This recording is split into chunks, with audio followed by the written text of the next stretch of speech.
Hi everybody and welcome back to the channel. In today's video, we're going to talk about some unexpected grace.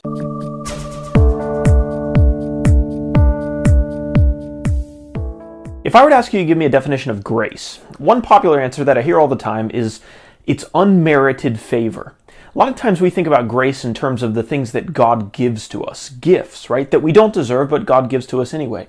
Maybe it's a job, a great job that God has blessed us with, and we talk about how gracious God was in giving that to us. Maybe it's a spouse. God's grace gave me my spouse. Or most of the time, we hear it in terms of salvation, right? I don't deserve salvation, but it's a free gift of God, and that comes through His grace. As my gift of grace to you, I would like to give you this animal cracker.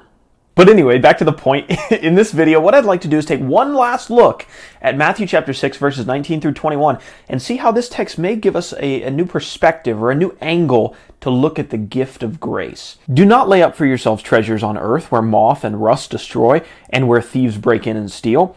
But lay up for yourselves treasures in heaven, where neither moth nor rust destroys, and where thieves do not break in and steal. For where your treasure is, there your heart will be also. People who are blessed with an abundance of physical possessions, and whose heart belongs to those physical possessions, often don't take any time to examine what else they may need in life, because they feel like all their needs are taken care of. You know, I went to college and I have a great job and I have a great income, and that buys me my house and provides me my food, and if I get sick, I have enough money to go to the doctor. And so they're kind of in this state where they're just constantly comfortable. And because of that, because there's no tragedy or calamity or anything that would cause their mind to be so stirred up that they would evaluate their life, they never come to the thought that maybe there's something else that I need. And the real danger of that is that you can live so thoughtlessly for long enough that you die. And then your treasures don't get to go with you, and the things that provided you all of that comfort and security are lost. That's why Jesus is trying to redirect people's lives to look at things that are going to last them even into eternity. And so this is where I think we can see this new angle on grace.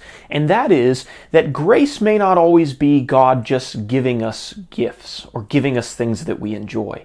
From this text, I think you can actually make the case that for that individual who was so comfortable in those physical things, the greatest grace that God could potentially ever give them is to take all those gifts away. People often like to blame God when things in their life go wrong or when they lose all their money.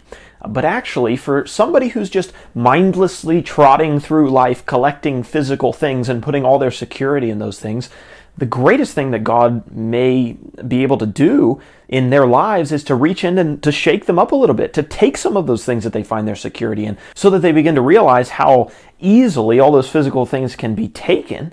And so they start looking for something that can never be taken away from them. If God didn't love you, He could leave you right where you are, treasuring those physical things. But because He does love you, He may not leave you there. It might just be that in losing our life, we find our true life in Christ. Hi everybody, and thanks for watching the video. If you haven't subscribed to the channel already, go onto YouTube and subscribe. Hit that little bell notification, and that way you get updated every time there's a new video. Maybe you just came here for the animal crackers, and that's fine too. I've got a whole bag.